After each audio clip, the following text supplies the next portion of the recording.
Eh bien, écoutez, je suis Bernard Lévy, directeur du développement du réseau Marché aux Affaires.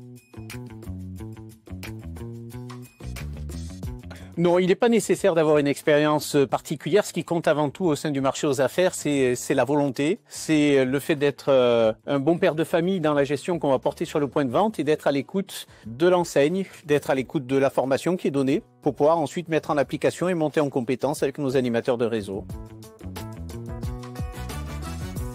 Il y a une formation initiale qui dure 15 jours, qui est principalement orientée sur les process informatiques et sur les achats. Et ensuite, tout au long de l'année, nous proposons des cellules de formation sur des thèmes qui correspondent à la demande de nos franchisés. Ça peut être le marketing, la vente, la gestion, la comptabilité. C'est à la demande des franchisés qu'on va organiser des sessions de formation particulières.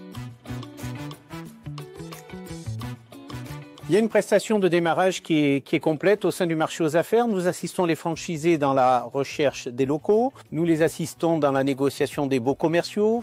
Nous les assistons également dans la mise en place d'un budget d'investissement et d'un compte d'exploitation prévisionnel. La particularité du réseau également, c'est que nous les accompagnons de façon systématique en banque, puisque nous avons des accords cadres avec les banques pour obtenir les financements.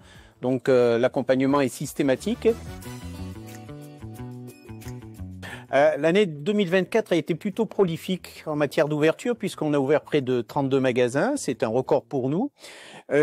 Plutôt une bonne surprise au travers de la conjoncture, mais on se rend compte que peut-être par voie d'entonnoir, les investisseurs éliminent toutes les activités qui traditionnellement étaient des activités qui pouvaient les attirer dans la confection, dans la chaussure, dans le bricolage, qui étaient des activités qui fonctionnaient bien jusqu'à présent et qui aujourd'hui rencontrent quelques difficultés. Donc les investisseurs s'intéressent de plus en plus au discount. Nous avons une grande satisfaction puisque sur le premier semestre 2025, nous avons près de 17 ouvertures qui sont d'ores et déjà arrêtées. Donc ce qui préfigure une excellente année 2025 au titre du développement.